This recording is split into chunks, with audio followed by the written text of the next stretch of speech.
नमस्कार, आदाब, प्रणाम। कैसे हैं आप सब। आज आपके लिए ऐसी कहानी लेके आए हैं जो आपके दिमाग को दंग और दिल को सन कर देगी।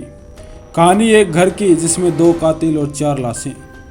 तारीख 29 जनवरी 1999। झारखंड की स्टील सिटी जमशेदपुर, जहां पर समधू भौमिक अपने परिवार के साथ रहता था। भौमिक फैमिली में 4 से 5 सदस्य थे। पत्नी लक्की, बेटा कल्याण, बेटी चैताली जो एक कॉलेज स्टूडेंट थी, और उनके साथ रहती थी उनकी बूढ़ी नानी।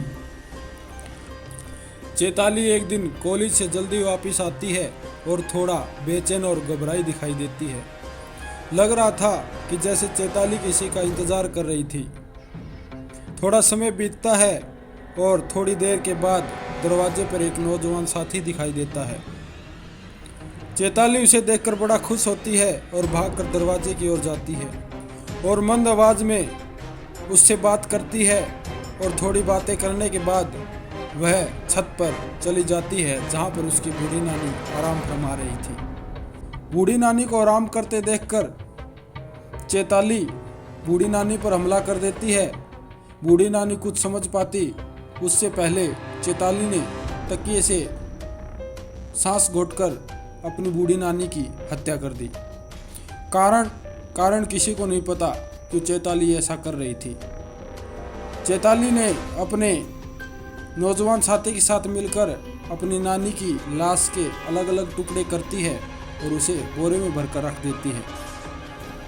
चैताली और वो नौजवान साथी वहीं बैठकर अगले शिकार का इंतजार करते हैं, और अगला शिकार था चैताली की माँ। थोड़ी देर आराम फरमाकर चैताली और वो नौजवान साथी नीचे जाते हैं और माँ खाना बनाकर नीचे आराम कर रही थी, और उसी के कमरे में चैताली जाकर नानी की तरह ही अपनी माँ का गला घोंटकर उसकी हत्या कर देती है और बोरे में लाश को काट कर डाल देती है। चैताली लाशों को एक साथ इकट्ठा कर ऊपर छत पर रखती है और इंतजार करती है तीसरे शिकार का। तीसरा शिकार उसका भाई कल्याण स्कूल में गया हुआ था। उसका चैताली इंतजार करती है, और शाम होते ही उसका भाई कल्याण आता है और दौड़कर छत पर जाता है। कल्याण देखता है कि चैताली एक नौजवान साथी के साथ बेड पर बैठकर बातें कर रही थी।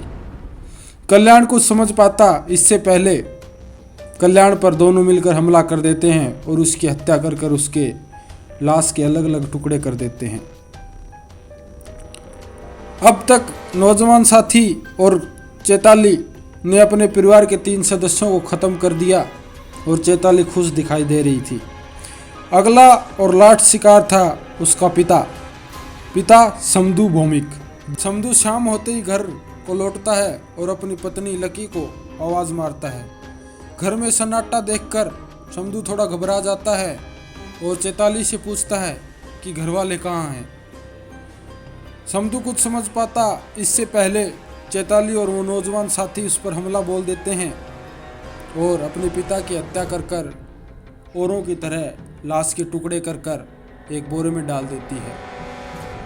नौजवान साथी और चैताली मिलकर घर में खून के धब्बों को साफ करते हैं और लाशों को ठिकाने लगाने का प्लान बनाते हैं। लाश को ठिकाने लगाया गया। घर के पीछे एक पानी के टैंक में लाशों को एक एक कर रात को डाला गया और सीमेंट का घोल बनाकर उस पानी के टैंक में डाल दिया गया। चैताली और नौजवान साथी घर में ताला लगाकर कहीं बाहर चले जाते हैं, और आस पड़ोस वाले चैताली से जब पूछते हैं कि समधू, पत्नी लकी और नानी जी कहाँ हैं, तो चैताली उन सब का शादी में जाना बताती है। समय बीतता गया। आस पड़ोस के लोग सोचते रहे कि परिवार इतने दिनों से कहाँ गायब है। रिश्तेदार तलाश करते हुए घर की ओर आते और ताला देखकर वापस चले जाते। चैताली का मामा पुलिस के पास जाता है और एफआईआर दर्ज करवाता है। एफआईआर से पुलिस हरकत में आती है और जांच में जुट जाती है। पुलिस घर में आती है और ताला तोड़ती है, देखती है कि घर में कुछ ऐसी घटना तो नहीं घटी, केस शुरू किया जाए।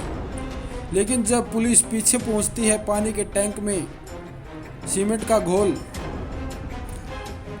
देखकर शक होता है। पानी की टंकी को खोला जाता है और देखते हैं कि वहीं पड़ी थी परिवार की 4 सदस्यों की लाश। पुलिस का सीधा शक चैताली पर जाता है और पुलिस जांच में जुट जाती है।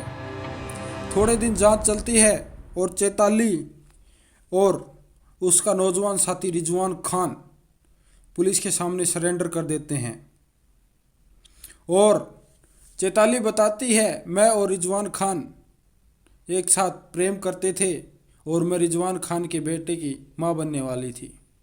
घर वालों ने ये रिश्ते को एक्सेप्ट नहीं किया तो गुस्से में आकर चैताली ने ये पूरी प्लानिंग की और अपने परिवार को मौत के घाट उतार दिया।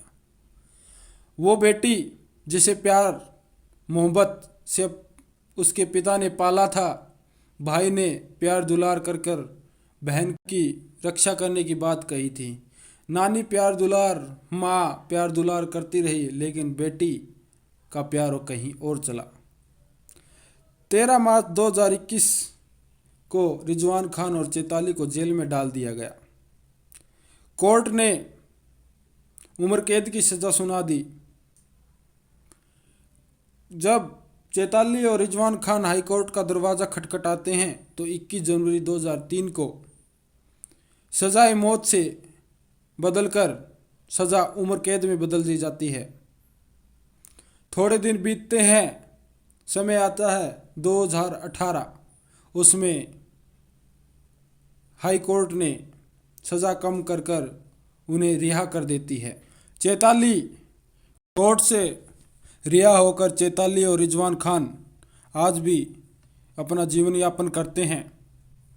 तो दोस्तों, क्या कसूर था इस परिवार का जिसने अपनी बेटी को इतना प्यार दिया, लेकिन बेटी ने प्यार का ये सिला दिया।